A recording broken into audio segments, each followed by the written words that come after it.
So back in 2013, I personally loved updating my iPhone to the latest iOS to see what new features it brought.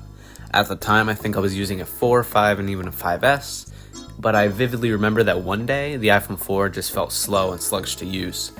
I pretty much just stopped using it for anything important since then, but still wonder how it happened in the first place. The first operating system for the iPhone in 2007 was fittingly iPhone OS 1, being quite limiting with no App Store and no wallpaper options. iPhone OS 2 a year later didn't do much more, but the third one added something we take for granted like copying and pasting. iOS 4 shook things up a bit, starting with a slight name shortening from the previous iPhone OS, but the real headline is being the first instance of an iPhone losing software support as the original model ceased updating in 2010. For a good bit, 3 years was Apple's standard for their phone software support since the iPhone 3G ended with iOS 4, the 3GS had the plug pulled on it with iOS 5, and the iPhone 4 went slow and dried up with iOS 7, meaning that it was the first to receive 4 years of support. But we now reach the tragic fate of the 4S, which was the first model to reach 5 years of software updates at the cost of usability. Everything from UI navigation to app performance was done at an unbearably slow pace, which kind of hurt my view on an otherwise amazing phone. The iPhone 5, Apple's last 32-bit phone, ceased support after iOS 10, and their first 64-bit phone, the 5S, was abandoned after 5 years as well, with iOS 12. The 6 continued the 5-year support trend and died with iOS 12. But the 6S, however, received the longest amount of software support ever from an iPhone at 7 years, its final iOS being 15. The SE Gen 1 and iPhone 7 followed suit, with dying on the same iOS. But the iPhone 8 and 10 were unsupported a year later with iOS 16. We have now reached the present where the oldest supported iPhones are the XS and XR, which at the moment are on their 6th year of support running iOS 18. It does still run relatively smoothly on those phones, unlike the iPhone 4S on its last year of support. Now it's prediction time, where I estimate which iOS will be every current iPhone's last.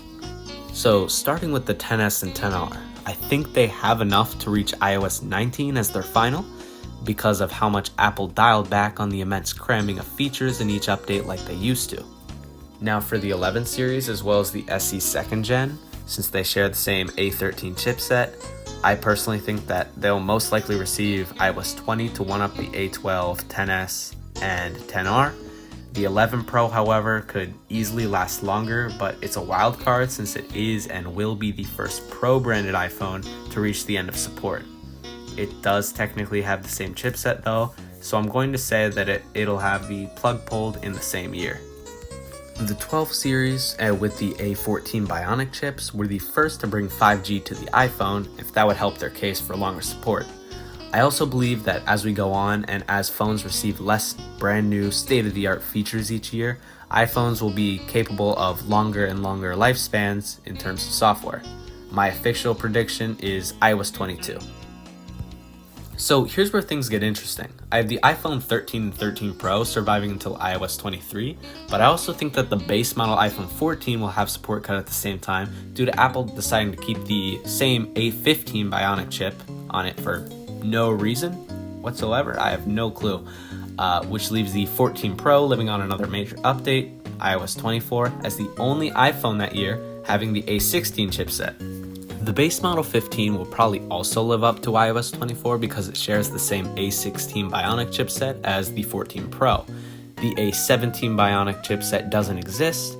There is only the A17 Pro chipset fittingly found on the iPhone 15 Pro, which I'm going to go out on a limb and say it will survive up to iOS 26. Finally, we have the newest iPhones at the moment, the 16 and 16 Pro, both of which share the same chipset, which leads me to believe that they will end on the same OS.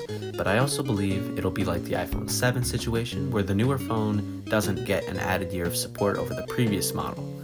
So my prediction is that they'll dry up around iOS 26 with the 15 Pro.